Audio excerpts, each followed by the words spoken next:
Okay, what we're going to try and do right now is I'm going to pass out an article to everybody on school leadership and student motivation.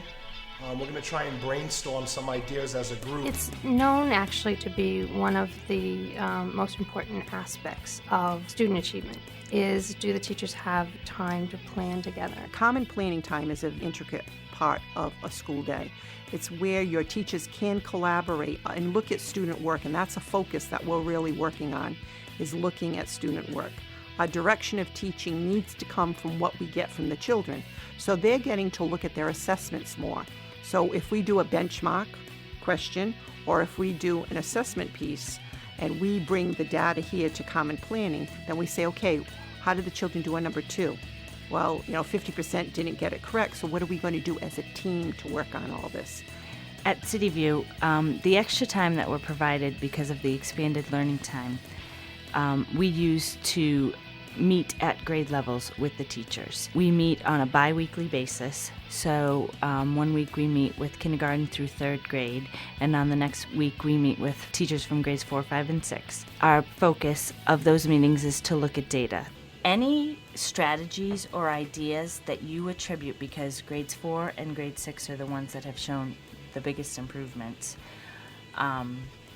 anything you can attribute to those gains? I think the 8th hour math games on Tuesdays and Fridays. Extra I really practice. do. I think that extra practice of all those math games, the skills that we're reinforcing, I think that that's made a big difference. Good.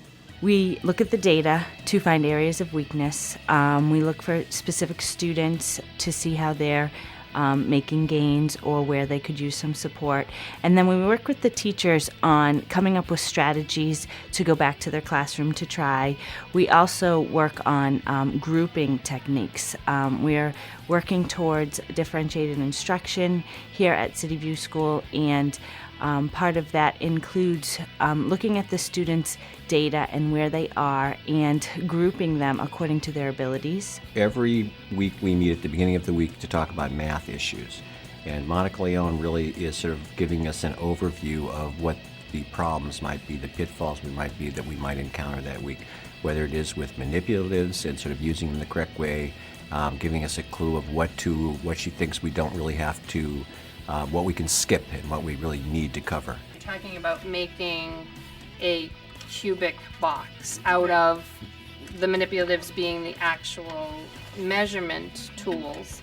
Now in the classroom, is that what you think you're going to do, is 3 different sizes? With the implementation of ELT, because we go longer Monday to Thursday, the Fridays are a half day, and then that 2-hour block on Friday afternoons is reserved for teachers to really do some extensive professional development. One of the exciting things we're doing this year is teachers are doing demonstration lessons, and what that means is that one teacher will get up in front of the entire faculty and teach a lesson, and then the teachers will critique that lesson and say, what we liked about it, what could have been done better, and it's really something that doesn't happen too often in education. So this extra time that's been allotted to us has been unbelievable as far as professional development, and teachers really starting to talk about teaching and learning and what's happening in the classrooms. It is very complicated to planning time where everyone that works with the children are in the room at the same time. It is a huge coordination effort, but it is worth the time up front. It gives the teachers a great opportunity to meet with their peers, gives them time to look at their students' data, which they don't necessarily have during the school day, gives them time to bounce ideas off of each other, get materials ready. So having that extra time during the day to meet for common planning has really been beneficial.